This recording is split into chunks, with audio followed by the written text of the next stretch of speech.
Good evening, everybody. Welcome back to LTL Podcast. It is July 25th, 2023, and this is episode 40.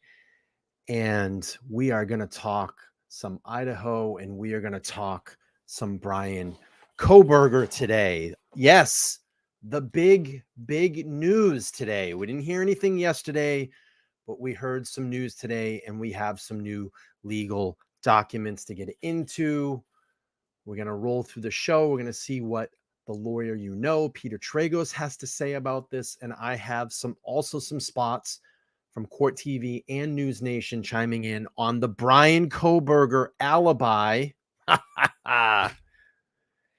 It's like word salad. It's word salad. It's Ann Taylor word salad.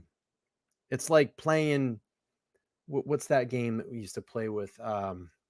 Words with Friends. It's like Words with Friends. But we're going to get into all that tonight for all of you. And before we get into the main subject of the show, I want to do this. I want to apologize to my audience yesterday. I ended the stream abruptly. It was not professional. And I will make sure that that never happens again on the LTL podcast. And I want to say that I appreciate all of you for reaching out to me and giving me emails, leaving comments on my page in support. And LTL podcasts cannot go without you. You are the people that make this podcast go around. You are YouTube. And I appreciate every single one of you that come into this chat during the live shows, leave comments on my videos, watch the replays, put up with my bullshit, listen to my stories, see my tears, feel the pain both together, have happy times together. But you all make LTL podcasts go around. And I cannot thank you all enough. The love from the community here that we have built around this channel. And we truly all love being here. My absolute dream is to make this podcast my full-time job someday. I want to be doing this. I feel that I need to do this for the rest of my life, or as long as YouTube will be around. So I'm going to keep practicing my craft. I'm going to keep doing what I can do, in my outside life here, away from work, to make this podcast be the best true crime podcast ever on YouTube. I promise you, I will work hard and do that. But with that being said, I want to move on to the show here and get into the main topic. Let me just bring up this article here from Fox News. From Fox News, we have a new article here that states Bryan Kohberger might claim an alibi in the Idaho murder case, court filing reveals. Lawyers for the Idaho murder suspect also said they have evidence corroborating he said he was at a location other than the crime scene. Idaho murder suspect Bryan Kohberger might rely on an alibi during his upcoming trial, according to a recent court filing in criminal defense attorney John Henry Brown, who represented serial killer Ted Bundy. Kohberger, 29, who is standing silent. He stood silent today, or yesterday. He pled the fifth. He stood silent in the case accusing him of a fatal stabbing. 4 University Idaho students on November 21st, 2022, reiterated his right to silence on a Monday filing, responding to the state's demand to present an alibi. It's closing in. The walls are closing in. The truth is now starting to be there on the wall, in my opinion. If this man has an alibi, why is he not standing up and screaming at this very moment? Why is he not screaming or talking through his lawyer of his innocence? We have not heard the word innocent in this case. In his defense, we heard exoneration. We cannot wait to be exonerated. We have not heard anything of innocence. You all need to wake up and see what's going on here. The writing is on the wall in this case. Don't believe the lies. Don't believe the bullshit. We get the straight facts here on LTL Podcast. The suspect's defense team says it continues investigating and preparing his case. His lawyer also said that they have evidence corroborating the suspect at a location other than the crime scene of 1122 King Road in Moscow, and an off-campus house where 3 or 4 victims lived when the murders occurred on November 13, 2022. His attorney also anticipates the cross-examination of witness produced by the state and calling expert witnesses during the trial. I have said this for a long time. You can go back and watch the podcast. I said, and I call it the O.J. Simpson defense. Mark my words, the O.J. Simpson defense. What Ann Taylor and her team are going to do is attack the police, attack the DNA evidence, attack the way that this evidence was collected in this case. They're trying to make this crime go away and make it look like it is law enforcement's fault. Mark my words. You are going to see this. I'm sure they're studying the O.J. Simpson case now to prepare for this. But there's a problem. There is a huge problem. They don't have the dream team. They don't have Cochran. They don't have Bailey. They don't have Shapiro. It's not going to work. We know the writing on the wall. It's becoming very clear. This is word salad. It's word salad. Brown said that the filing is just proving notice that the defense might rely on an alibi. Might rely on an alibi. Might rely on an alibi without the defendant testifying. Let me get to the super chat really quick. A in Mini says, "You rock, Bryan. Thanks for your dedication to the channel. That gives us all an outlet we just need. Keep doing you, man." Thank you so much. I appreciate your contribution to the channel. We're going to solve this case. Believe me, we're going to do it together. We're going to do it together. But the writing on the wall is becoming clearer. It goes on to say, "My guess is that the cell phone data may try to put the defendant in a different place, not close to the murder scene," he said. "Alibi is an affirmative defense, so notice to the state is required." I guarantee you that they're going to use the time where his cell phone went off and when it turned on, and they're going to try to put him in a different place. We know the truth. We know the truth. The writing is on the wall. Idaho and other states require criminal defendants to give notice to the state of an alibi defense, the attorney explained. When the government calls experts to talk about cell towers and location, I just said it. I'm going to be honest with you. I haven't even fully read this article. I already know where this is going to go.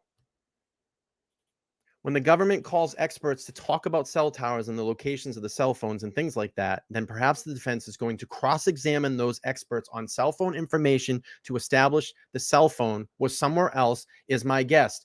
They're going to talk about the time that his cell phone went off. That is going to be their defense, and they're going to say that he wasn't in or around that house. Kohberger, a former criminology PhD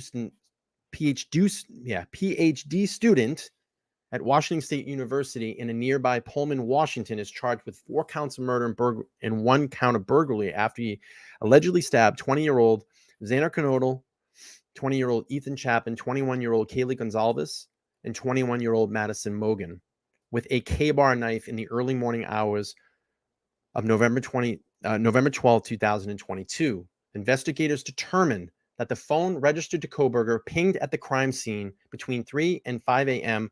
on November 13th, and then again around 9 a.m., roughly 3 hours before police said they received a 911 call reporting the murders, according to the affidavit filed in January. The suspect also apparently visited the King Road residence where the murders took place right off University of Idaho campus at least a dozen times prior to the brutal murders, according to authorities. Kohberger was arrested in late December 2022. His trial had been scheduled to begin on October 2nd, which I don't think it's going to happen, and could take up to 6 weeks. Prosecutors are seeking the death penalty. Prosecutors are seeking the death penalty. You don't just roll the death penalty on the table like some dice thinking that you're going to hit snake eyes. I'm telling you, we have not heard all of the evidence in this case, and we will hear more when and if this gets to trial. I'm telling you, it's going to be the O.J. Simpson defense. Okay, let's look at some legal documents.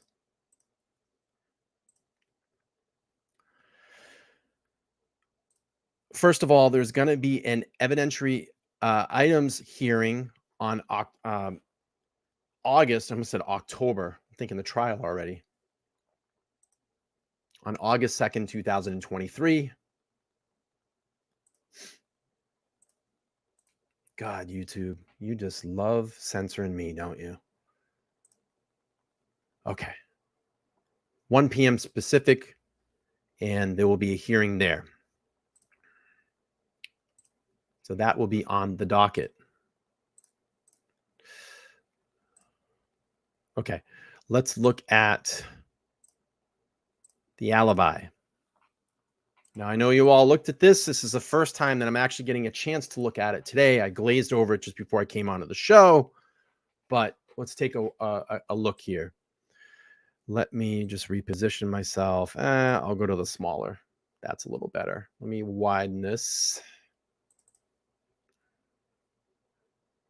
Okay, it comes now. Bryan C. Kohberger by and through his attorney of record, Ann C. Taylor, public defender, and hereby files notice in response to the demand of alibi and in compliance with Idaho Code 19-519 and Idaho Criminal Rule 12.1.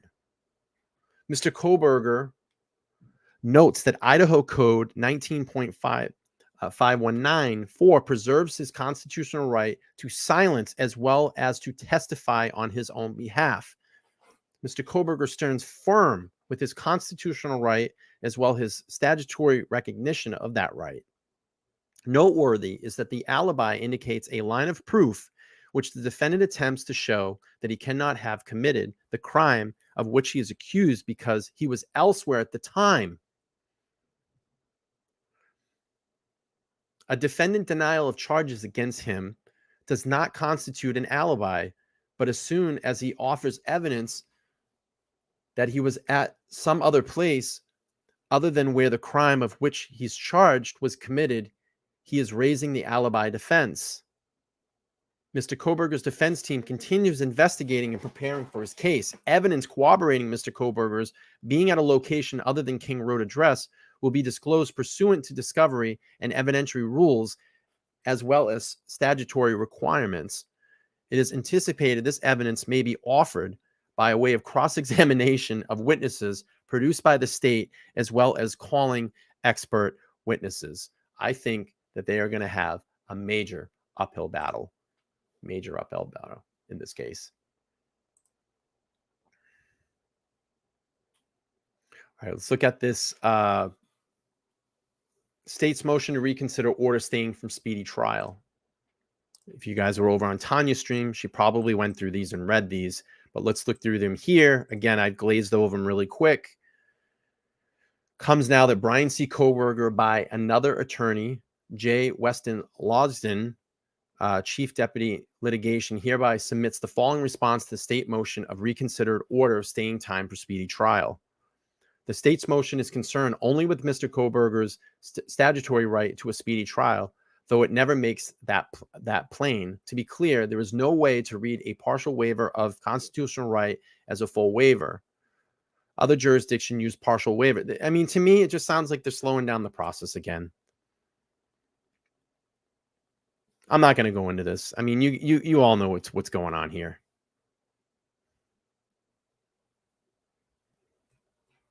It's just slowing the process down.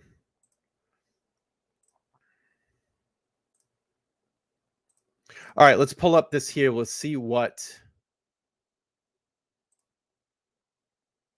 NewsNation has to say.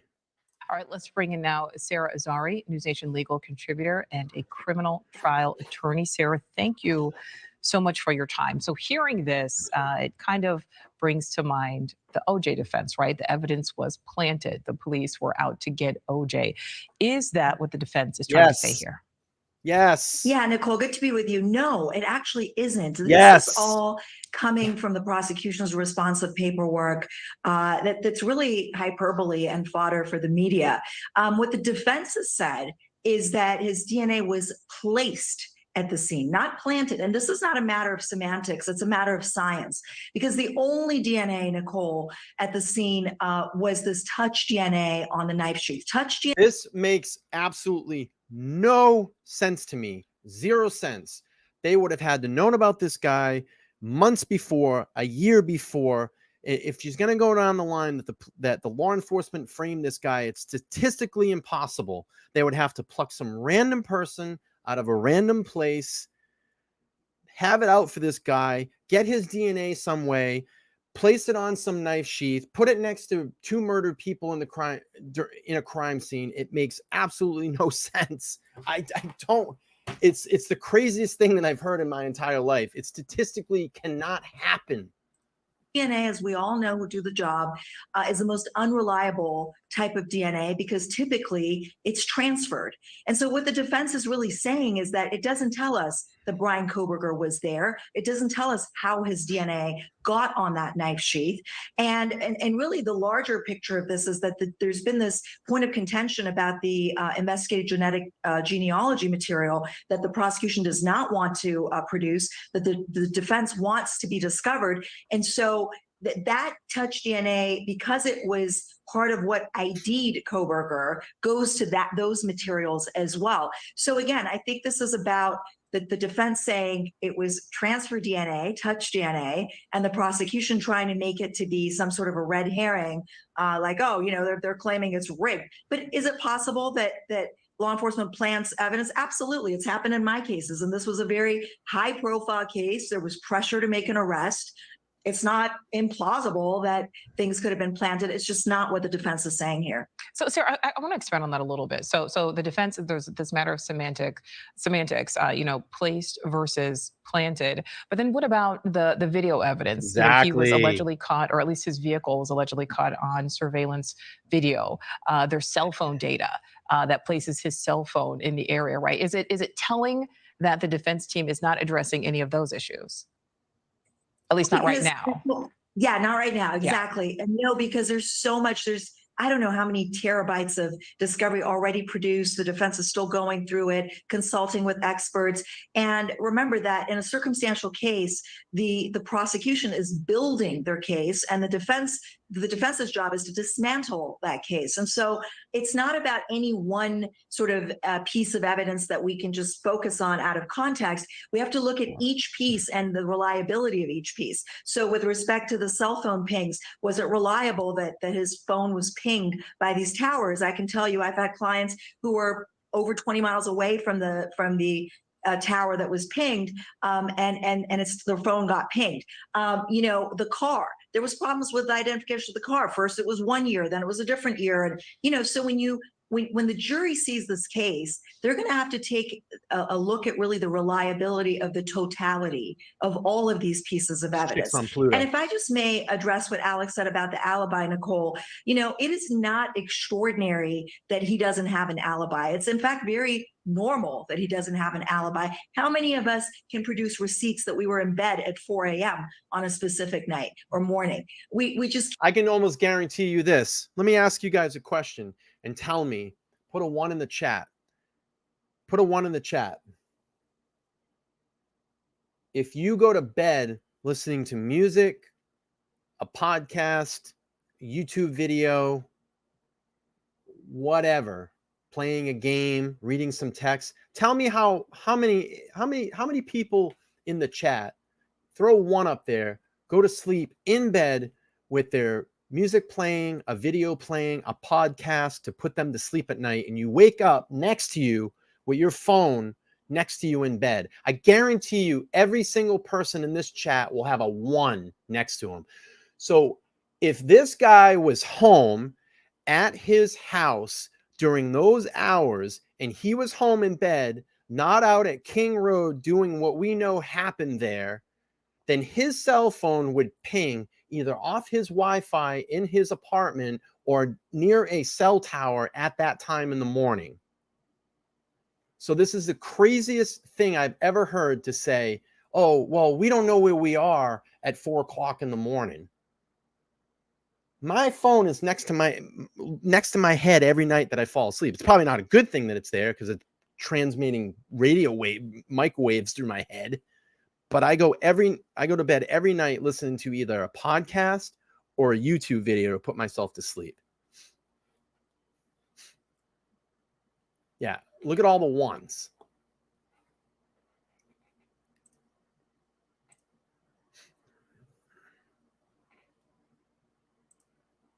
All right, let's keep moving on here. Let's see. Lou, thank you so much for the $10 super chat. I appreciate you. Thank you.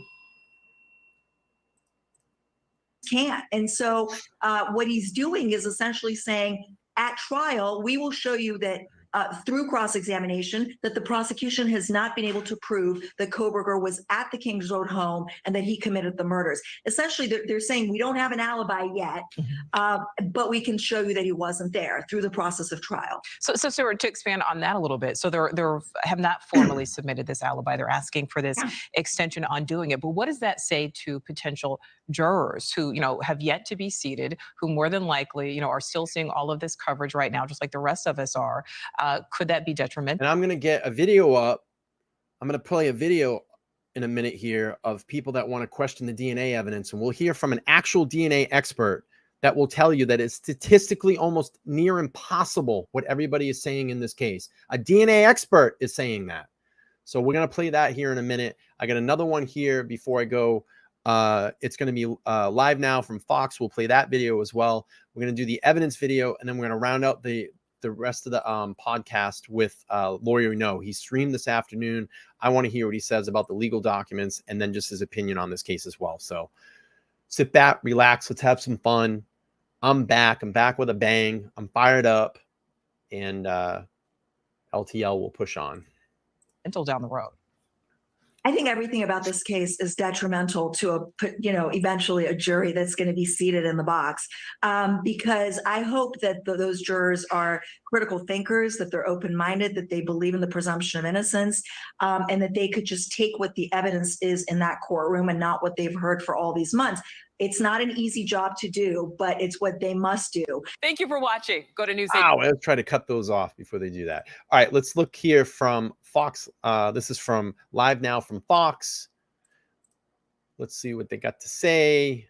In the Idaho murders involving Bryan Kohberger, who's charged in those murders. And the latest in the investigation, Bryan Kohberger's defense team was required to submit an alibi on his behalf for the night that the 4 students at the University of Idaho were murdered. The deadline was Monday, but court documents show that Kohberger has chosen to remain silent. Let's now talk more about who else this do you and think bring it in is? defense Put it in the attorney chat. Let us Jacqueline know. Goodman. We Jacqueline, want to hear. help us understand what this means here, and thank you for being That's with the thing. I'm not coming at you, but I'm just saying, this is the thing that I always hear. People always say, well, I don't think it's him. And then they sit there and they don't tell us, well, I see that in the comments on my videos. Well, I don't think it's him. It can't be him. Well, then who is it? Explain it to us. We want to hear. We want to know. So if you don't think it's him, let us know. Let's hear a valid point to who you think it is. I'm not calling you out, I'm not challenging you. I just want to hear your side of the story. Because I always hear that, in my comments. Oh, well, it couldn't have been him. He couldn't have done it. Well, then who was it? No one will ever explain that. I want to know everybody's frame of mind in this case. I want to know what they think. With us. What does this mean that they're implying that there is an alibi, but they're not releasing it? Can you explain how this process works from here? We don't want trials to be a complete ambush. We want to give notice with both sides giving each other a fair opportunity to meet the allegations. It is the prosecution's burden to prove the case beyond a reasonable doubt, and it's the defendant's right to remain silent. And so we have to sort of put those ideas together and find a common ground. So in Idaho, they do require that the defense give notice of an intention to bring an alibi defense.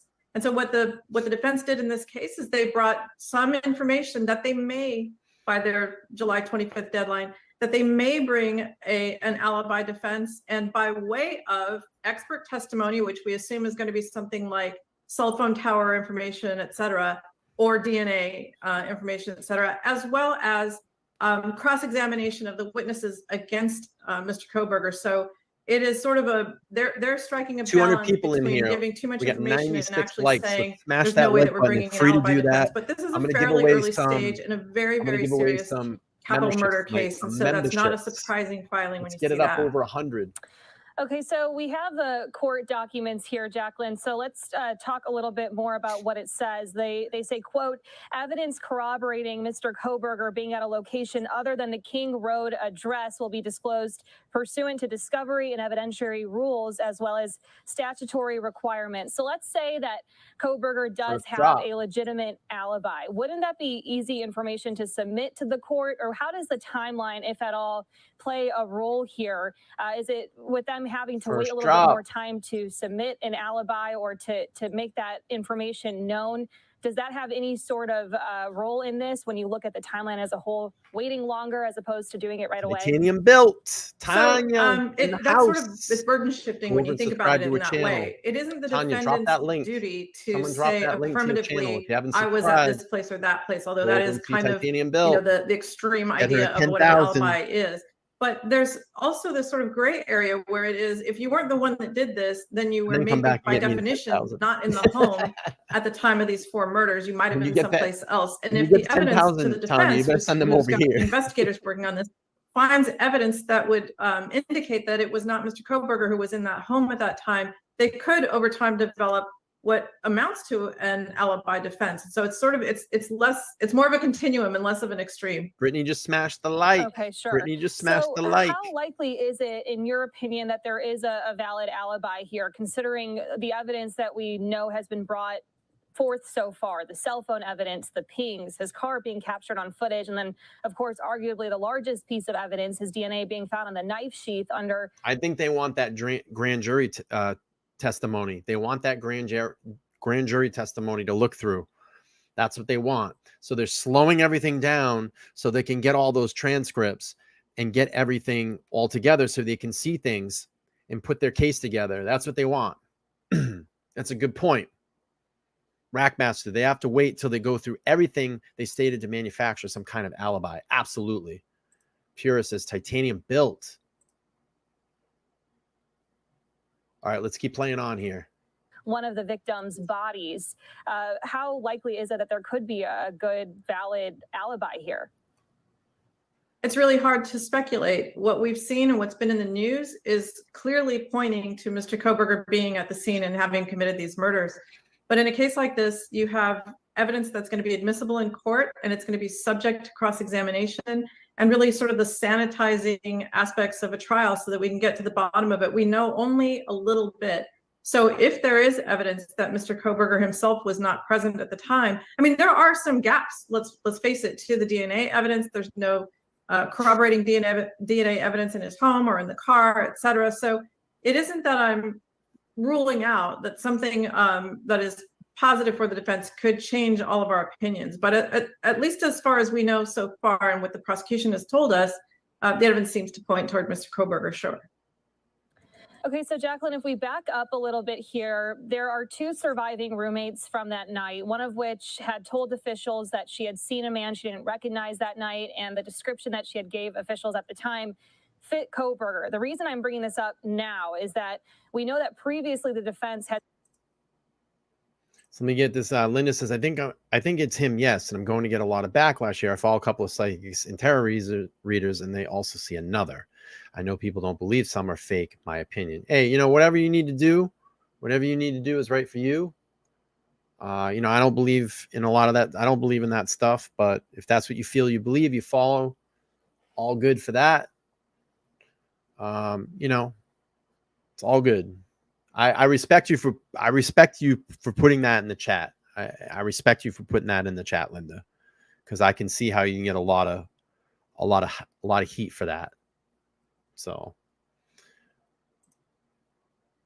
all right, let's keep had playing here. subpoenaed one of the surviving roommates to appear in court because they believe she had information that could be exculpatory to the defendant.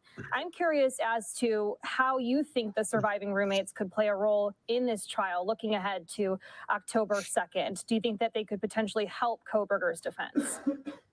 Yeah, no worry. Sure, help or hurt, definitely. Listen, but what we want to have is, because memory is so brave to put it in subjective here. And it's also susceptible to suggestion, and it fades over time, and it's just imperfect. And so it's important for people to get their stories out in a way that is not affected by the way the question's asked, et cetera, or any of the news media. When someone is a suspect in a case, there is naturally a suggestion for someone that they're. No, here's another thing too, is that I was seeing on Facebook today that, oh, now everybody thinks that it's someone else in the house. So who would it be? It would be Bethany and Dylan Mortensen. Okay. Here's the logical thing that we have to think about. Do you not think that these two witnesses have been interviewed multiple times?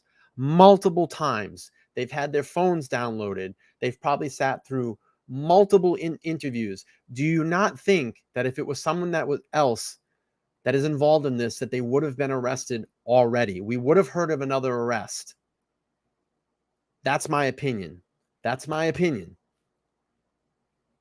So when everybody says, oh, everybody was cleared too quickly, they can always go back and reinvestigate things, people. A case is always an ongoing investigation. Even through a court trial, you can present more evidence if you come across something. This is the thing that people don't understand in trials. I'm not a trial expert. I'm not saying that. But a case can be investigated all the way up until the time there is a verdict. You can present evidence. If something comes up to help your client, if something comes up to prosecute that client, you can bring that forward and admit it into evidence. But these people in the house have gone through multiple interviews. They would have been arrested already.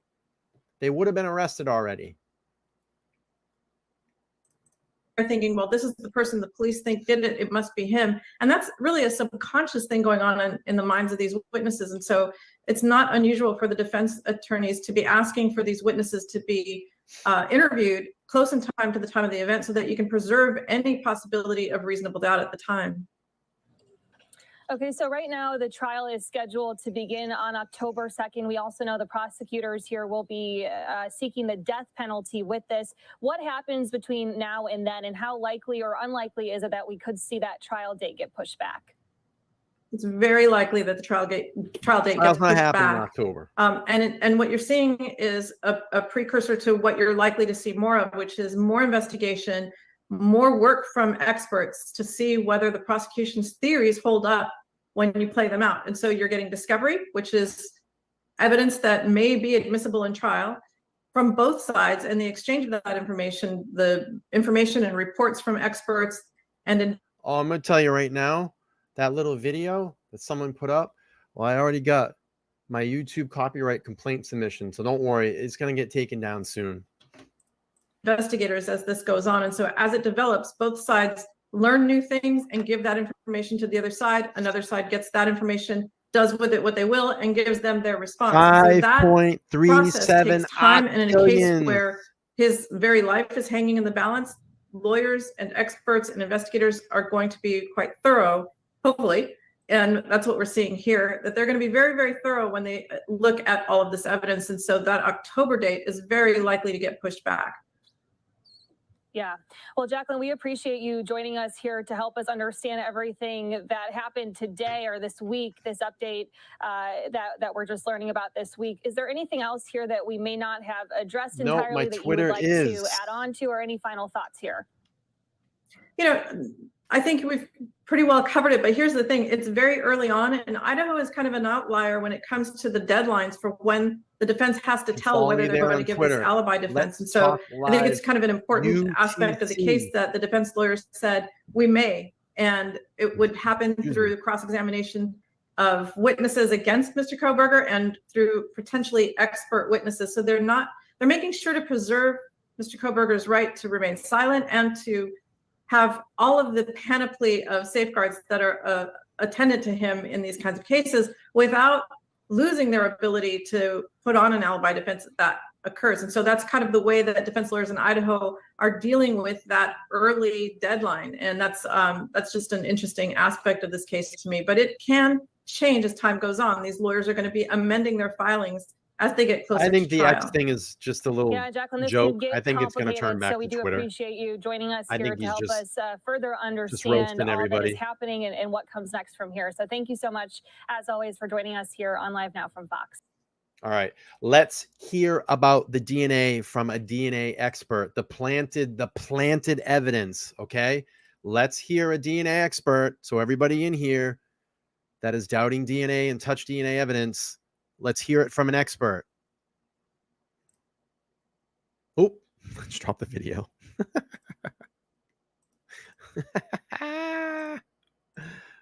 Oh shit, that was good. Nice transition. Nice transition, dude. All right, let's play it. Oh, let me turn the sound up. Generator. It's a highly scientific tip, but it's still just a tip.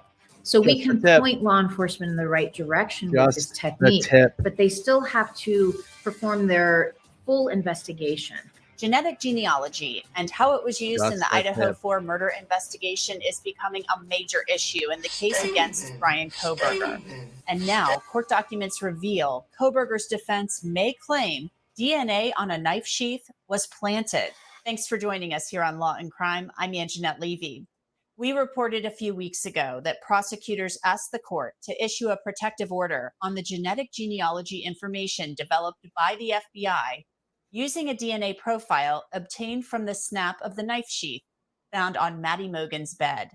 Kohberger faces the possibility of the death penalty if convicted of the murders of Mogen, Kaylee Gonsalves, Xana Kernodle, and Ethan Chapin last November. The defense wants to show how the FBI used DNA to create family trees that led them to Kohberger and his father.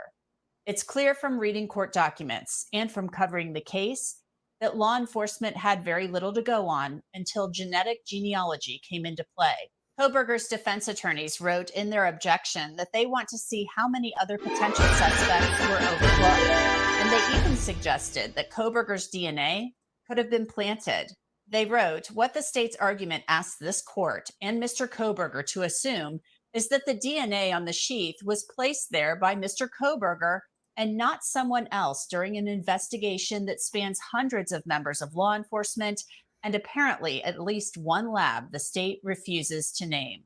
Prosecutors have now responded to the defense's objection, writing, presumably then, defendant was attempting to show how the investigative genetic genealogy information is material to the preparation of his defense when he asserted that someone other than the defendant may have placed his DNA on the K-bar knife sheath.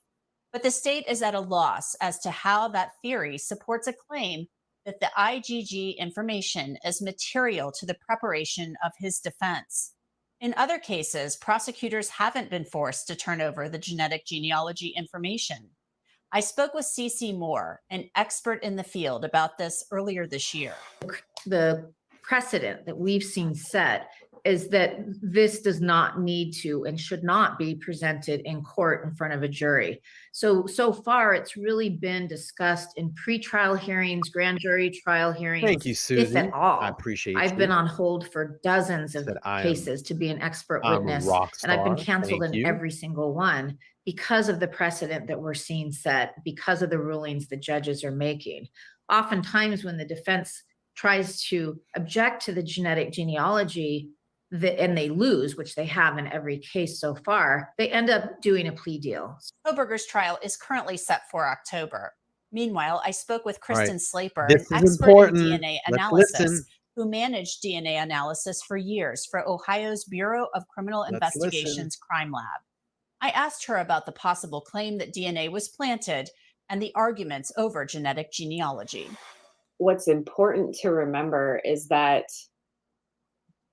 first of all, DNA on its own doesn't mean anything until you have a standard to compare. So what I mean by that is you could run DNA tests all day long, get profiles from someone or multiple people, and you don't really know what it means until you either put it into the CODIS database or you compare it to a standard that's submitted. So in a situation like this, where I hear that the claim is DNA is planted, I think it's important to remember that Bryan Kohberger was not known. Nobody knew who did this. And I think that's important because in order for something to be planted, it has to be a pretty, it's got to be pretty planned out to plant someone's DNA. You have to have their DNA, first of all. You have to have an item that their DNA is on and know that only their DNA would be found on it in order for a result to be produced the way that it was, for it to be. That's called logic. That's logic. Be one person on this knife sheath for it to be enough DNA that you could generate a profile from this, that you could put it into CODIS, that you could then go on to do genealogy. You have to have a decent amount of DNA for that. And so it has to be really carefully planned, I think, if you're going to plant someone's DNA. And then, like I said, not knowing who the person is when the DNA lab runs the test, the DNA lab is only generating what's there and what they have. And we always had a saying. This is single-handedly the most important DNA video that I have seen made about this case so far. This is so clear-headed. It's so professionally well said. It's clear. You can understand it. This is great. This is great. It's a great video. In the lab that you either get the right answer or you get no answer, because you're working the evidence that gets submitted by the law enforcement agency. And sometimes you would get a profile and other times you wouldn't. So in my mind, to plant someone's DNA, I think it takes an awful lot of work. And I think it's a little bit too coincidental with all the other facts of the case. Not knowing the outcome, not knowing who did it. That's just my opinion. So the state says, they had this. We're at 145 likes. I got 270 in here right now. You guys can smash that like button and get this to 200 likes. It's free. Literally, to hit the like button, it is free. Let's smash that like button. Let's get this over 200 so we can get some more viewers in here. Unknown DNA profile. As you mentioned, they didn't get a hit in CODIS. So they send it to a private lab. There are a few private labs that will do this work for law enforcement. But then they hand it over to the FBI, and the FBI comes up with this SNP profile. It's a different type of profile from the STR used in the lab. And I think this can get very confusing for people who aren't familiar with this. So they hand it over to them, and then they build family trees based on the information that they are given.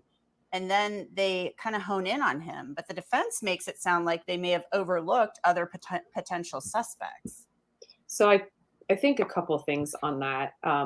Yes, what we call a SNP profile or a SNP panel 162 is different from conventional DNA testing. Conventional DNA testing is looking at 20 or 21 locations, depending on which kit you use in the lab. And if you have that profile, you can directly compare it to a standard from a suspect. And you can see, does this exactly match this person or not? When it gets put into the CODIS database, the same question gets asked. Is this matching to someone either at the state level or at the national level in the CODIS database? In a situation like this, where you have a good enough amount of DNA and it's a single source profile, you then can go on to do the SNP testing. SNP testing is, if you've heard of the Human Genome Project, that like button and you've heard that they sequence someone's DNA, that's essentially what developing a SNP panel is. It's sequencing the DNA, and then it's looking at certain segments of the DNA and comparing it to people that may be similar or not. The origination of this type of testing was really intended for SNP testing or to determine how similar someone's DNA was to their ancestors. So I submitted my sample to Ancestry, 23andMe, and they could tell me, okay, your DNA is very similar to people that live in Eastern. So what device are you on, Deborah? Are you on a iPad or an iPhone? I think you have to be on a computer to join the memberships. If you want to join the membership, you go down there and hit the join button. If you're on a desktop, my membership started at $1.99 a month. That's less than a cup of coffee. I really would appreciate the continued support. Let us know. Maybe we can guide you through that, Deborah. But we're gonna get to 200 likes here, and once we get to 200 likes, I'm gonna give out some memberships. That's what we do here in Massachusetts. We give memberships out. Members in Europe, which I always knew. I always knew that I was Polish, and so yes, my DNA most likely matches that. That's all SNP testing is doing. It's basically saying your DNA has a lot in common with someone else. And that in the situations of ancestry testing, it's populations from Eastern Europe or Ireland or wherever it's from. In a situation like this, they're taking that SNP panel that was developed at a private laboratory, and it's 700,000 locations on someone's DNA. They upload it in a very similar manner to uploading an STR profile or a normal profile to the CODIS database. They upload this SNP panel or SNP profile to these publicly available databases, and then ask the question of how related is the person who owns this profile, i.e. is the DNA from the knife sheath, how related is this person to somebody available in these databases? I think it's important to note that the databases are publicly available databases. So someone took the time to take their sample, their own profile, their own SNP panel, and upload it to say, where are my relatives? Who am I related to? I want to trace my own family tree. I want to see, my own background.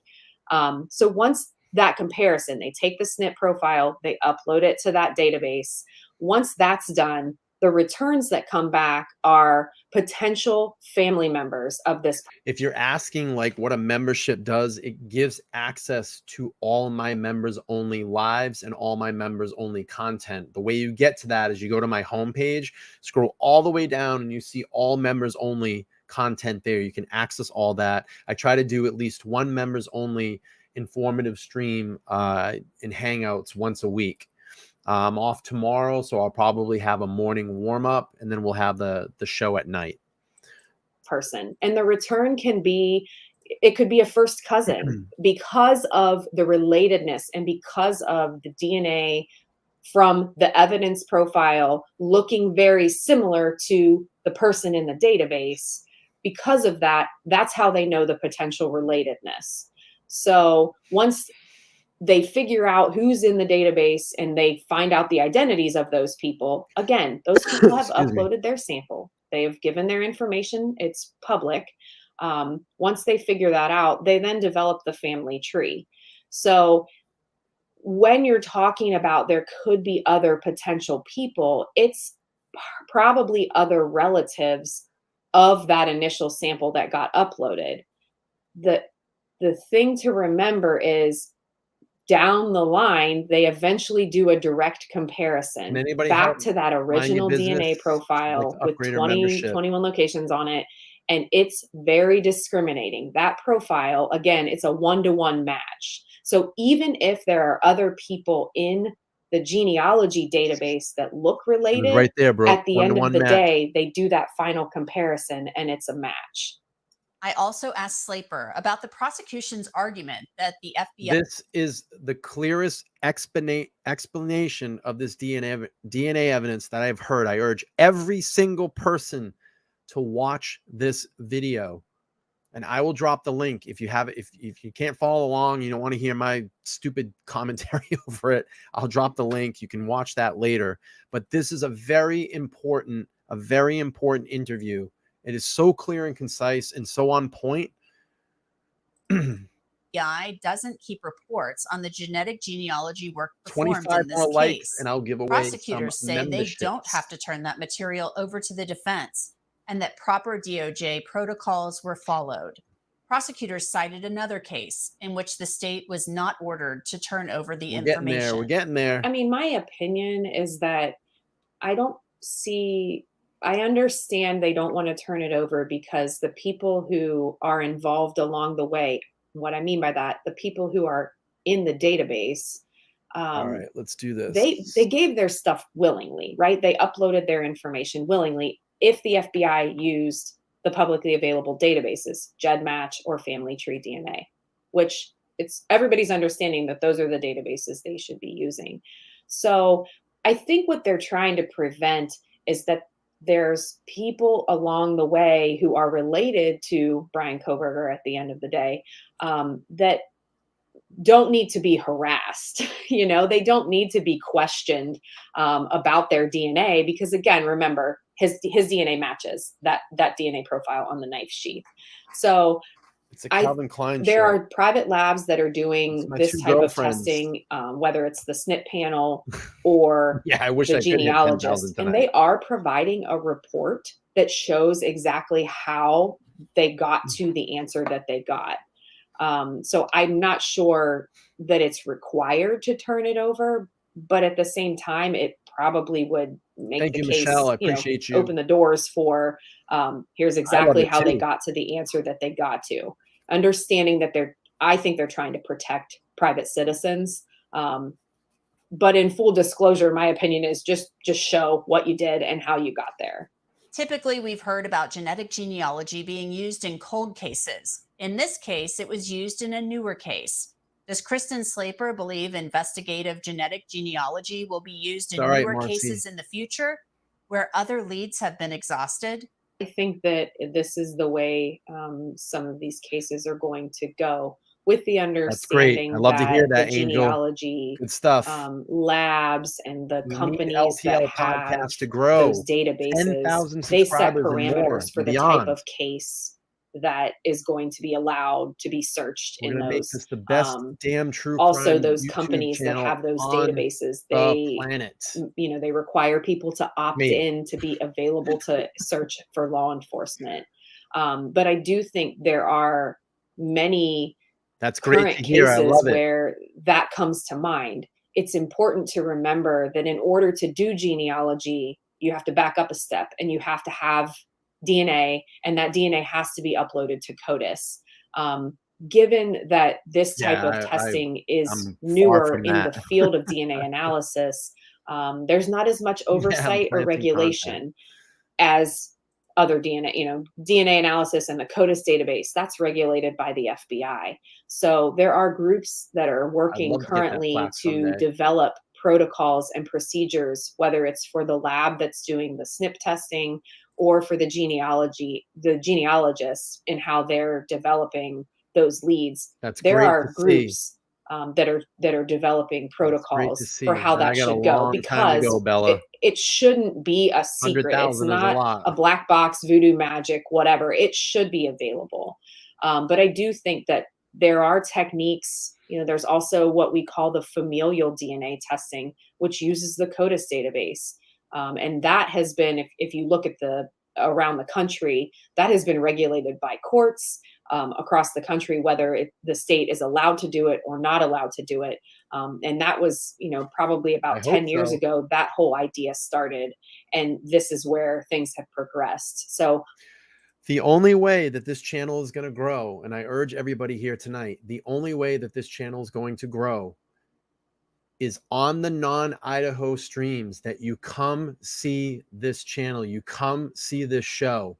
You have to be here and show up. That keeps this channel active. When I do streams that are not non-Idaho, I've been following the Rex Huerman case. You got to show up for those streams. Everything can't be Idaho, but when you show up for those other streams as well, YouTube sees this channel as being something that needs to be pushed. It needs to be talked about, and that's why it lands on the homepage. But you got to show up for those streams. Everything, just because it's not Idaho in the title, there's still great content. You're still getting the same creator. But you got to show up, and you all are missing out. I always say you're missing out on those other streams. We have some of the craziest times on those streams. When those smaller streams happen, people just open up, and we get all these different stories, and we get to really know each other when we get in those smaller streams. I know it's hard when I have the big streams and the chat is going. I try to pull up as much as I can, but I urge everybody here, please come here on the non-Idaho nights. You're missing out on great content. We have some really fascinating stories that we cover. And who knows, I might slip a guest in on one of those shows and you miss out. You miss out on the live. So, and I'm working on some other things right now. I've reached out some other people that I'm trying to get here on the podcast as, a guest. So I'm working behind the scenes to try to make some of that happen. And, you never know. You never know. A lot of these people have busy schedules and, some of them just may not do lives. So I'm trying. I'm reaching out, trying to make some contacts, make some contacts and get this channel pushed out there. Mary Lynn, thank you so much for the $1.99. Appreciate you so much. All right, let's finish this up, and then we're going to go to Mr. Handsome himself, Peter Tragos, the lawyer I do think that using family members to find someone's DNA, because we know that DNA is shared, I think that it's not a new concept, but I think it's going to become coming up more this week, prevalent. Marcy. And especially in a case like this, where you have 4 college students who were killed, and there was a piece of DNA evidence at found at the scene where they could do some advanced testing on it. Bryan Kohberger's lawyers will certainly argue that there was a rush to judgment in this case. They've also hinted that they will question the qualifications of some of the investigators involved. Moscow is a college town that's very small with a small police department. Bryan Kohberger remains in the Latah County Jail held without bail. He'll be back in court August 2nd for another hearing. All right. And I'm going to be covering Taylor Shabusiness. I have probably a stream planned.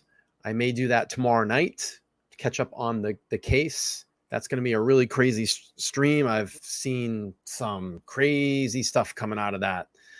So tomorrow night, I think I have that one up planned. Let me take a look. Tomorrow night, I haven't even dropped it yet. So I'm going to either go back to Rex Huerman or Tanya Shabusiness tomorrow night. All right, let's see what Peter Tragos had to say about the legal documents today. Let's play it. Was filed. It was actually filed yesterday, July 24th, which was the deadline. So we're going to look at that and discuss that. That's actually very, very interesting, and a lot of different things you can take and learn from that alibi filing. So we're going to get to that. But first, it's going to be the DNA evidence, the allegations of it being planted. I want to answer your questions there. I want to go through what you think about it, because it's really going to come down to a lot that we still don't know, but whether or not it is potentially material to the defense. And that's really what I think is really important about this discussion. So before we jump in, hit that like button. So anybody else that's out there that's waiting on this video, it'll pop up on their homepage on YouTube so they can come and join us as well. So we can kind of talk through these two. The likes and comments are the most important thing that gets this stream out on the homepage. It's very important. Major Kohberger issues together. Membership. And then at the very end of the video, for anybody that wants to stick around, we are going to announce the winners of all of those 250K subscriber giveaways. I've got a full list of everyone's name that won. So if you want to stick around, if you tried to win any of those, if you're a subscriber, then you had a chance to win. So let's get to it here. So where did we even get to this potentially planted DNA evidence? Well, it's been referenced in some of the filings, so I want to bring one of them up. This is the reply in support of the motion for protective order. The state trying to protect or stop Kohberger from getting some of this DNA evidence, specifically the IgG information and how they built the family tree and how they got to Kohberger with the DNA. So let's read this paragraph first to start. As best the state can tell, the defendant is not asserting that B or C apply to the IgG information, and B or C reference above. This is the only way they can get the information. We got it. A is our material to the preparation of the defense. That's the big question we're trying to answer. B and C are intended for use by the prosecutor as evidence at trial. Seems like they're not asserting that. And even if they were, the prosecutor is saying categorically that is not true. Or C was obtained from the defendant or belonged to the defendant. It doesn't seem like they're asserting that either. I would agree with the prosecutor. The main argument for the defense is that this is, in fact, material to the defense. Therefore, Presumably, then the defendant was attempting to show how the IGG information is material to the preparation of his defense when he asserted that someone other than the defendant may have placed his DNA on the K-bar knife sheath. So just that statement alone, which they cite the actual objection there. Oh, we got someone else may have placed the DNA right there. We know it's touch DNA. We know it can be transferred from person to person or object to object. 50-50 split. We know that Bryan Kohberger went to a nearby school. We know that he is in school even though he is older. We know that this is a party house. We know a lot of people in and out. Okay. So with all of that, I don't think that it is out of left field for the defense to argue that the DNA got there some other way than Bryan Kohberger. So the word placed, I think, has a certain intent behind it, but I can place something down or accidentally place something somewhere, so it still could potentially be an accident. All right, and that is referencing their actual objection at page 4. So that to me doesn't have necessarily a nefarious implication that the touch DNA could have gotten there some other way than Bryan Kohberger, which is true. It could have. Not saying it did, but it could have. But the state is at a loss as to how that theory supports a claim that the IGG information is material to the preparation of his defense. Tanya, the SNP profile used in the IGG was created from the same DNA used for the STR analysis, and the state is providing the SNP profile and information related. Such a great soul and someone that has been through a lot in her life and has persevered. And she's got great content over there. She's got a great group of people in her chat, her subscribers, her supporters. And she's been a real friend through this process. A real friend. I mean that. Thank you, Tanya. I appreciate you. And I appreciate you being here and supporting me. All right, let's keep playing. To the STR analysis and discovery. So it's like, it's all the same, Judge. Well, if it's all the same, why aren't you producing this? Because it's not all the same. If the defendant, and then here's the last sentence. If the defendant wishes to explore the theory that his DNA was planted on the K-bar knife sheath, he is free to do so. But the family tree created by the FBI has no relevance to that theory. So I have a lot of thoughts on this. First off, DNA planted. They didn't reference specifically where Kohberger's team said that, but they do mention that this may be a theory Kohberger's team may be going under, that this DNA was planted on the K-bar sheet. Now, it doesn't say that it was planted by law enforcement. I'm going through in my head all the questions I have, all the things people are asking me, basically boil down to, did law enforcement plant Kohberger's DNA on the sheet? I don't even necessarily think that's being said in this motion. It was potentially placed there by who knows or what, or it was planted there again, not specifically by law enforcement. Could have been he was set up or somebody else there, or he was the driver even, and they wanted to pin it on him. So a lot of unknowns, right? But if it was placed there or planted there by law enforcement or someone else, if that is the theory of the defense or one of the theories of defense, we're getting pretty far down the road as to why the IGG and the family tree created, in my opinion, would at least be material to the defense of the discovery period. That does not mean it's admissible at trial. But if they are going to with a theory that, let's just say law enforcement planted the DNA, because that's the question I've gotten the most.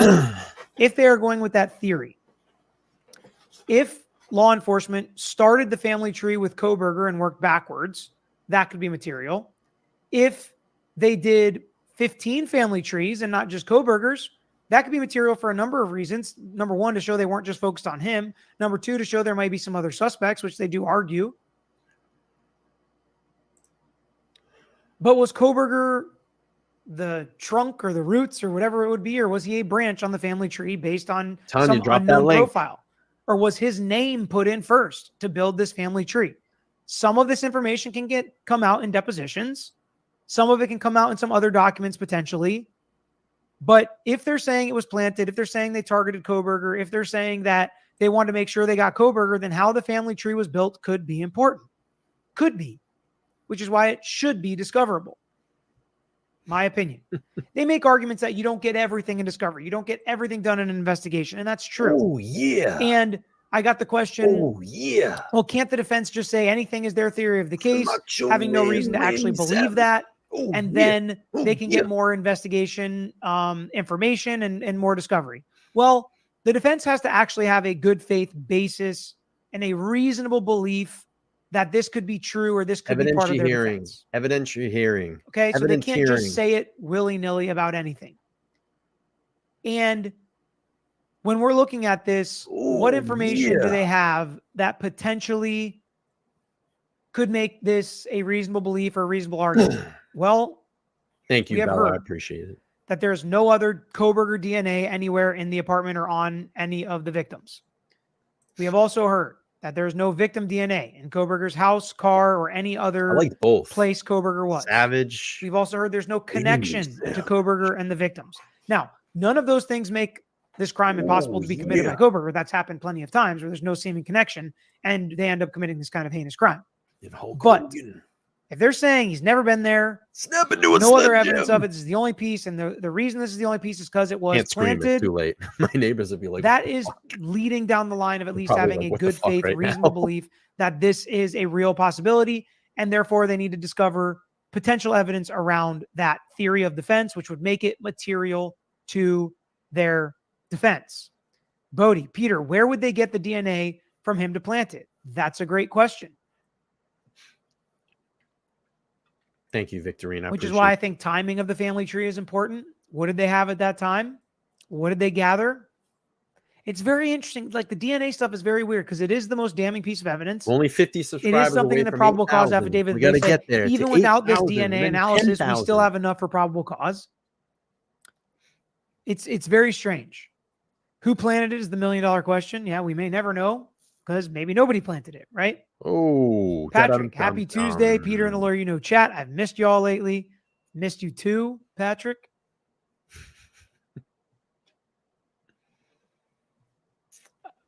Amber Ann, why would they pick him to plant it? Another great question, Amber. Another great question. I have no idea. Maybe.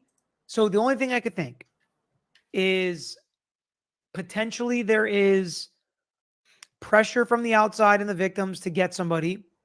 Maybe they found out he drove the right car in question. There you go. And somehow they got his DNA or something was in the system, which it seems like it wasn't, and planted it. But I agree. I think that's a great question as well. And that's something you better believe the state's going to bring up if this is something that the defense wants to go with. Welcome to Sid and all the new members today. Melstar, anyone watching this Shaw Business trial? I have watched some of it, and actually I am doing a video tonight on it that's going to post, that's going to talk about what's happened in the trial so far and dive into deeply and answer a lot of questions about the two pleas, the two phases, the not guilty versus not guilty by reason of insanity, the differences, why it's set up like that, how different it is, if it is different from other states. So hit that subscribe button and the bell to remind you so you don't miss any videos we post. Steve, okay. I can't. It's too late, right? It's too late. I'd have to scream. I can do those during the day. But I do have this. Get into the alibi now. Okay. So now the alibi was due July 24th. And it was reported that all of the love this shirt. Grand jury information was going to be produced on the 21st. So that means they would at least potentially have information on the grand jury and those proceedings before filing their alibi. 16 says, as we know, the judge granted an extension. Good stuff. No one for Kohberger to present. No one has that Austin t-shirt. I can guarantee you, because this is a secret stash shirt. No one has this. I love this shirt. No one has this shirt. Oh, no one has that shirt. No one's got it. No. That's the secret stash. That's my present his alibi until the 24th. Again, more time to gather more evidence, more discovery, more DNA information, even though he didn't get it to this point. Carcass out of the ring. And even the grand jury information. So they know what evidence the state presented to the grand jury at this point, I think.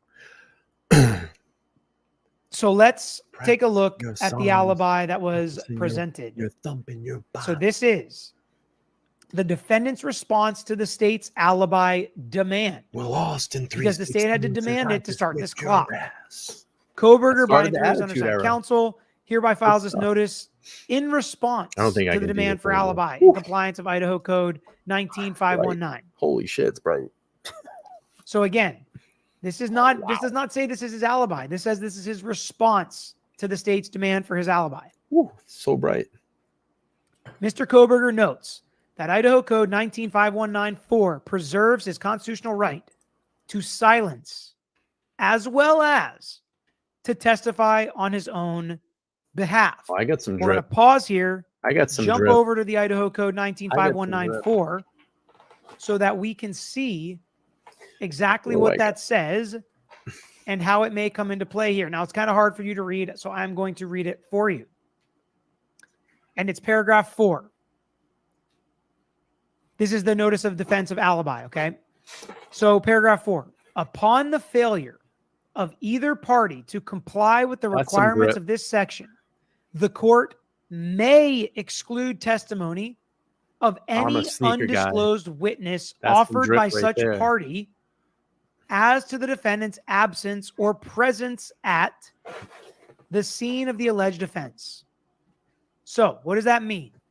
That means if Bryan Kohberger, in this notice and response to the alibi to the state, if he does not produce the documents, the materials, the witnesses, and their testimony that are going to support his alibi that he was not there Travis Scott at the time that's drip of the offense, at the location where the offense was committed, if he does not produce those by July 24th, by the time of filing this notice of alibi, then the judge may exclude. He may exclude those witnesses. Doesn't say must, but may. And I believe judges would allow it later, even though some people think that's unfair. But if it's a legitimate alibi and a legitimate witness that comes forward and be like, no, I saw Bryan Kohberger walk out of his apartment at 8 a.m. that morning, and he was there the whole time, whatever. You know, if some witness did come forward, I still think because this says the judge has discretion to allow it, that they still would. Anyway. But back to the case. At this point, the judge may exclude. However, the point referenced by Kohberger, this section shall not limit the right of the defendant to testify in his own behalf. Help her out with drip. So that right there, I think, is the part that Kohberger and his team are focused on. So we're going to jump back to their notice of alibi. And where it says he preserves his constitutional right to silence, but also to testify on his own behalf. Because regardless of what they say at this point, regardless of if they provide an alibi, the judge can block certain evidence of an alibi at this point because he didn't bring it forward. However, he is still allowed to testify on his own behalf. And why is that important? Because he can still take the stand if he wants and say, I wasn't there, I didn't do it, I was at home sleeping. That is technically an alibi that technically the defense has not noticed the state on yet. But because it's the defendant testifying, there is a carve out and an exception in the rule that they can still make that argument based on his testimony. And more. Mr. Kohberger stands firm on his constitutional right, as well as the statutory recognition of that right. Noteworthy is that an alibi, quote unquote, indicates a line of proof by which the defendant attempts to show that he could not have committed the crime of which he is accused because he was elsewhere at the time. Yeah, it's weird. Like, you know, like I have very pasty skin, but I don't know, pink plays for me pretty good. I mean, if you notice, all my graphics have turned pink too. I have the pink wall. I have the pink LTL podcast with the yellow, the neon. We got to have the neon experience, the neon dreams. I don't know. I've always been kind of drawn to that. But it's like a certain pink. It's got to be like this pink. I can't wear like a light pink. It won't look good. My skin is like too pale for that pink. But this pink, the bright highlighted color pink, is pretty good. I can pull it off. Denial of the charges against him does not constitute an alibi. But as soon as he offers evidence that he was at some other place than that where the crime of which he is charged was committed, he is... Yeah, so essentially you're just inserting your right to not talk. You're asserting your right to not talk. That's pleading fifth. And then you'll just talk through your lawyer. Yeah, I went back to get another one. This is from like, I think it's like 2 years old now. Yeah, I love this shirt. It's a Calvin Klein shirt. I don't know who the models are, but I love this shirt. Raising the alibi defense. So again, this is something that could potentially be blocked or excluded if you do not notice the state in the time period. I can pull the pink and black. It's not bad. Mr. Kohberger's defense team continues to investigating and preparing his case. Evidence corroborating Mr. Kohberger being at the location other than the King Road house. Sorry, let me try that again. Evidence corroborating Mr. Kohberger being at a location other than the King Road address will be disclosed pursuant to discovery and evidentiary rules, as well as statutory requirements. So they still think they have certain things that prove he was not there.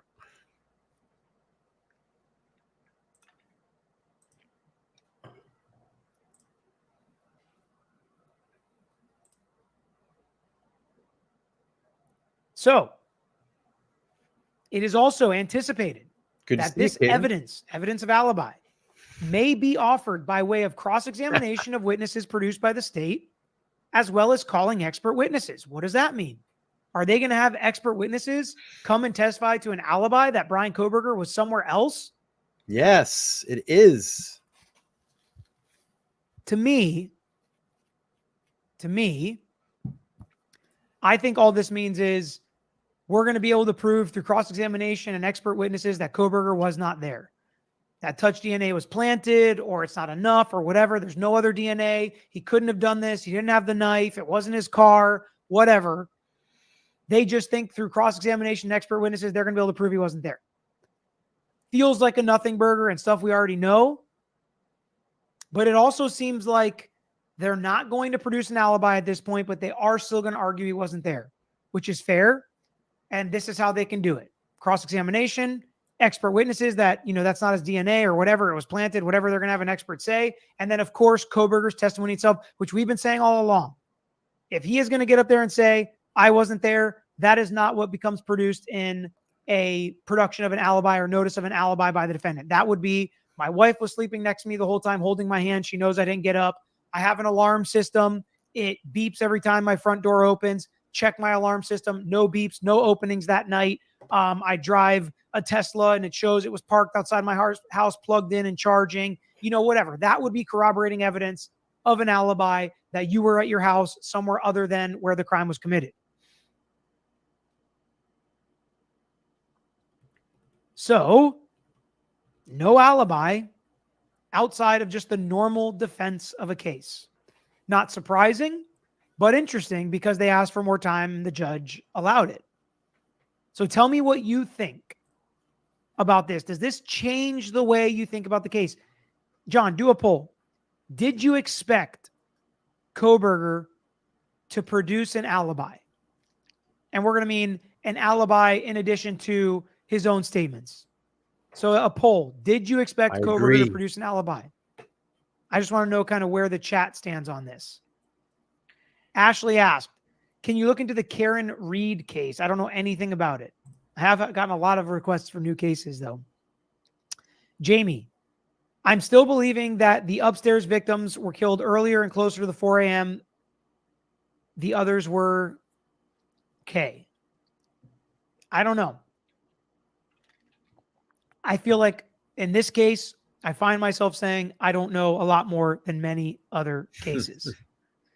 Trial time, Tammy. Where can I find the day in the life video, Peter? So all of this stuff has been a little delayed. We did play a teaser to the golf video, which I can play again at the end of this video if you guys didn't see it. It's taken a little longer to edit than we expected, but here's the scheduling plan. Friday, we're planning on playing the golf video, the 250K celebration. Saturday, we're planning on playing the day in the life video. So examining witnesses. And he met, the jury is sitting there listening, watching, taking notes, and making the ultimate decision. So you got to be careful. Shelley, can he insert an alibi later on? So that's where the may comes in. So yes, he can by his own testimony. Yes, he can by cross-examining witnesses. And he may even be allowed to produce witnesses and testimony of an alibi later if the court allows it. Now, if the court finds the defense is playing games, it's fake, they made this up, they had this information or should have had this information at this time, he can exclude it. But I think if they said the neighbor finally came forward, we couldn't get a hold of him, Judge, they weren't responding to our calls, they finally responded to our calls, his next door neighbor in the apartment, they saw him there the whole time, they can hear him through the wall, whatever it may be. I appreciate they just came forward. The judge should allow that. I am single. In the interest of justice, the judge should allow that. And my bet would be he would, which again makes some of these deadlines much ado about nothing or nothing burgers, because he still could come up with one later. It's unlikely now. I will say it's a lot less likely that he has an alibi other than his own testimony now than he did 24 hours ago. Run this world. Whoops. Run the world. The murders happened right after Halloween. If there wasn't any other DNA, do you think he could say he went to a costume party and he went into the house and dropped the sheath? Sure, he could. I'm bald. And if they have pictures or social media posts of a big Halloween party, a lot of people there as hunters or superheroes. I always say about guys, when you lose your hair, just shave your head, dude, and roll with it. Just have confidence. Girls are going to like you no matter what. If you have a good personality, you're a good person, women are going to like you. The fucking hair on your head does not get you a woman. Well, maybe for Peter it does. But I'm going to tell you, when he loses that hair. Or whatever. I don't know what superhero has like a little knife and sheath, but. I got a receding hair. He could. Right here. Yes, too. he could. I just shave my head now. I don't care. It's easier. Saves me money. Patrick. Did they use lawful law and exhibitees? Not yet, Patrick. Not yet. Channeling the heart, Barbara Joyce. Could Lori VD claim alibi? She did. She did file a notice of alibi. It did not work in getting her off, but she did file a notice of alibi and still lost. So just because you file a notice of alibi, just because you say you have evidence of an alibi, just because somebody testifies and says, hey, he wasn't there, then that doesn't mean you're actually not guilty. It doesn't mean you're going to win. 78.55. We could get there in a couple of days, people. 8,000. Tanya, if she's still in here. All right. Feel like when I've got about 5 more minutes here for some questions. If anybody has any more questions. Yeah, I don't care. I'm bald. I don't give a fuck. I'm going to do 5 minutes of questions. Whatever. Then I'm going to announce the winners of I came out of my mom's womb with a hat on anyway. Some of it signed, some of it exclusive to the 250K giveaway. Can't get it at other times or places, but I'm going to search for some questions here for a minute. No, I want to get to 8,000. I want to get to 10,000. Yeah.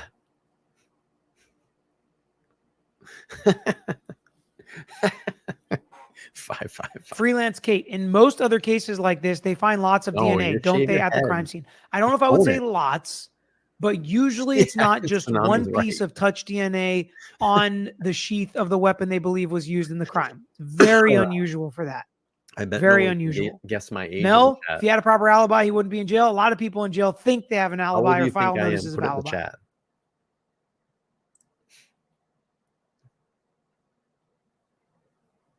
Is Tanya still in here? Did Tanya leave? She probably went to bed. So if expert witnesses can debunk the phone pings, he could prove that he was not in the area at the time of the murders, right? Yes. If they can look at his pings and say, look, it actually proves he was over here, that could potentially be an alibi. So that's through expert witnesses, which at this point, I don't think the deadline is passed where they have to get all the expert discovery in. So that's why they're allowed to do that later and say, actually, this evidence points that he was over here. So he can still make the argument he was not there. And that's what I think we learned from this notice of alibi, that he doesn't have some specific thing like, I'll take all this, his wife was laying next to him in bed all night. That would be produced in this notice of alibi. But potentially other arguments could still be coming. 45. Jessica got it. 45. I'll take 35. Damn, I love you guys. Or ladies and gents. That's awesome. I'll take 34. No, I'm 45. All right, let's see here. 45. Yep, 45. Yeah, it's a good question. Jay, Peter, okay, but do they also do the IgG trees for the 3 unknown sources of DNA found at the scene? Again, this is why I think they should get as much information as they possibly can in Discovery to flesh all of this stuff out. I'm a catch. And I have a good job. And I don't live in my parents' basement. If you're innocent, you'd have some kind of alibi. Yes, not actually true, right? That would mean anybody that lives by themselves could never be innocent. Because if you live at home by yourself and a murder or a crime occurs at night, how are you going to prove that you weren't there outside of your own statement? 78:55. Let's update the big board. It's been a while. Brooklyn basement. BOIO released on 11/25. BK and his car. Oh, is that Bolo? BK and his car identified on 11/27, but car's year was wrong.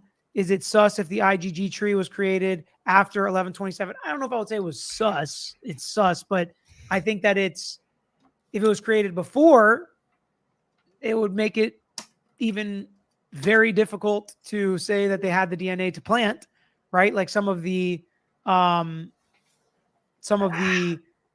questions are right now. 58:55. Jojo, Peter, is lawful law a real word? It's a real word. It's not a real legal argument. 8,000. Peter, please cover Ellen Greenberg case. So here's what I want. Yeah. When you guys hear stuff like this, single, you see a case name pop up, if you are also interested in it, let me know in the chat. Let me know in DMs. And that's how we will continue to pick up steam and realize that there's enough interest, that enough people would be interested and engaged and involved and being educated and helping educate us and having your opinion involved in the case. That's the only cases I want to cover, are the ones you guys are all interested in and want to be a part of. So if you see a case name like this pop up and you're also interested, let me know in the chat. Tsunami. Shelly, Peter, what do you think is the likelihood of him providing testimony in court? See, I don't know. I don't know yet. I don't know. I feel like he would want to, a new member. But welcome to as how it's been going so far in the case, it would indicate he's not going to. I don't know. And I feel like a lot of people on the outside and a lot of the public are like, oh, there's not enough evidence. They can't prove it. There's just nothing here. It's just touch DNA. So if the defense kind of agrees with that and they think the state doesn't have enough to prove this case, then he's not going to testify. Yeah, he's I mean, even Peter thinks so. I know, 21:45. It's a long way to go in the YouTube world. It's a long way to go. Selena, how unusual is it that convictions can be made on circumstantial evidence alone or only? It's actually very common for cases to go to trial on circumstantial evidence and people to get convicted, but not all circumstantial evidence is equal. Angie, Peter, is it normal that he did not file an alibi, or do you think the defense is stalling? I don't think they're stalling. I think he just doesn't have a traditional alibi, like I've been kind of explaining. Ashley, isn't it crazy how much more info we have on Rex, the Long Island case, versus BK? Yes, that case has been around for 13 years. 13 years. But that seems to be a mountain of evidence. Yeah, that's gonna get wild. Burning Queen, is it possible that the state has definitive proof proving Bryan was there the night of the crime? We hear there is not DNA in his car, but could the state be holding on to the DNA they actually found? It's all right. Well, they could be holding on to a lot of things because, as Ashley just mentioned, we don't know a lot in this case. There's a gag order. Here. There's hearings that are happening under seal, filings that are happening under seal. So I will never say never on this case because there's just so much we don't know. And then you're gonna do his laugh. Then you're gonna do his laugh is it's that fucking it's his laugh is just kind of like fuck everybody. He has that laugh. I'll see if I can find a video. All right. I'll probably get plucked for playing it. So if you guys have more questions, we can keep throwing them in there, but I'm going to now put up the winners of the $250K giveaway. And we can run through these. John will post in the chat the link for this. So if you go to the lawyeryouknow.com page and you click 250K celebration, it will pull you up to this. And you can kind of see each individual item and who won it. The Peter socks was Gloria, autographed Adidas Polo, large gray. Ashley. Oh, Ashley's been in the chat. Aaron. We're learning about the process. We're learning about. All right. I'm going to kill that. Thank you, Peter. We always love your expert opinions. We always love your expert opinions. All right, let's do this. I want to pull up Bezos' laugh. It's just the I have all the money in the world laugh. Listen to this guy. Like, not you but you do gonna like that. You fuckers. Not to but you do need to follow your that laugh. I'm not sure my boss is gonna like that. Not to I get all the money in the world. See if we can get another one. Where's this laugh? Right there. I'm scared. Under siege. This guy.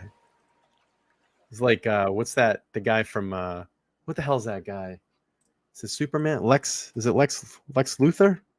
Lex Luthor from Superman? He has that laugh. No, that's not a nervous laugh. That's the I got all the money in the world. You fuckers. Oh boy. All right. Well, we have hit an hour and a half here on LTL Podcast. I'm going to shut this one down. Let's look at the poll really quick. All right. So tomorrow night, we're going to do Long Island Serial Killer. I'm going to post the link right now. Right meow. Right meow. All right, let me change it for tomorrow. Tomorrow's what? Tomorrow's Wednesday? Wednesday day. 9:15 p.m. We'll give Tanya a little space so she can do her show at 8:15. And don't run out of the room yet. Everybody's running away. Let me drop the link here in a minute. Give me a second. Right meow. All right, let's list that out. Public tomorrow night, Long Island Serial Killer. I'm going to drop the link for tomorrow night's stream in the chatty chat. Be there or be square. And then tomorrow during the day, I think I'm going to go live if they go live with the Taylor Shabusiness trial. If not, I'll put some stuff together. What time am I going to do that one? Let's do that one at, maybe I'll do a morning stream. I haven't done a morning stream in a while.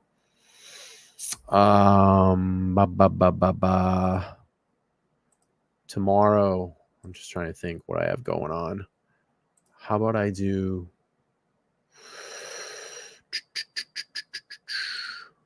what time tomorrow?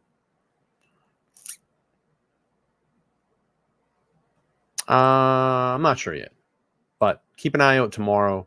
I'll probably have a pop-up. If they go live in the morning with the court live, I'll just go live to the court and I'll play it. You guys can come in and hang out if you're not working or whatever you're doing.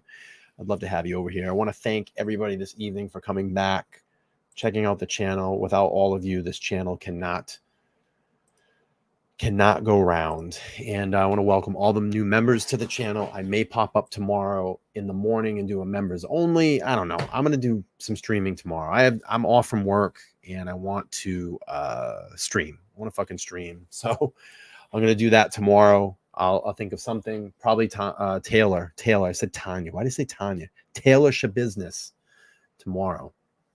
Sometime during the day, I'll do a pop-up, maybe a lunchtime stream, maybe a noon stream tomorrow, so I can get over my my audience overseas. So look out. If you all want to come over and hang out tomorrow, you can. If not, I'll be back tomorrow. Long Island Serial Killer at 9:15 Eastern Standard Time, PM. I'm Bryan. This is the LTL Podcast. I appreciate you all being here. I appreciate all the new members. I appreciate all the new subscribers that came into the chat. We have fun. We're at 7855. I'm very close to 10,000. Let's get to 8,000. You all know how to get in touch with me. You can email me if you would like, or you can contact me through the Twitter. Here's my email. Here's the Twitter. Yeah, thanks, Bella. Thanks for being here. Did you just have a baby? You had a baby, didn't you? Is that a baby? Did you have a baby? Didn't you say something about having a baby? Well, if you had a baby, congratulations. That's great. Is that a baby? Oh, she had a baby. She had a little baby. Boy or a girl? No, I just kind of do my thing. I wish those guys the bestest of luck. They have their show. I do my show. I'm just focusing on things over here on LTL. Is that a baby? I don't know. All right. Well, congratulations. Thank you, baby girl Sophia. That's a beautiful name. She said in 8 weeks. That's great. I love it. That's a beautiful name. Sophia. That's a really great name. Congratulations. So Lisa says, I was my mother's personal caregiver and I just lost her recently, so I'm out of a job. But as soon as I get a job, I'll become a member. Love your channel. Appreciate kindness. Lisa, we're so sorry for your loss. And, thank you for sharing that. I'm sorry. I'm my mom's caregiver as well. And those times are tough. I understand. So let's give Lisa some prayers. If you pray, let's keep Lisa in her prayers. Let's give her some prayers in the chat.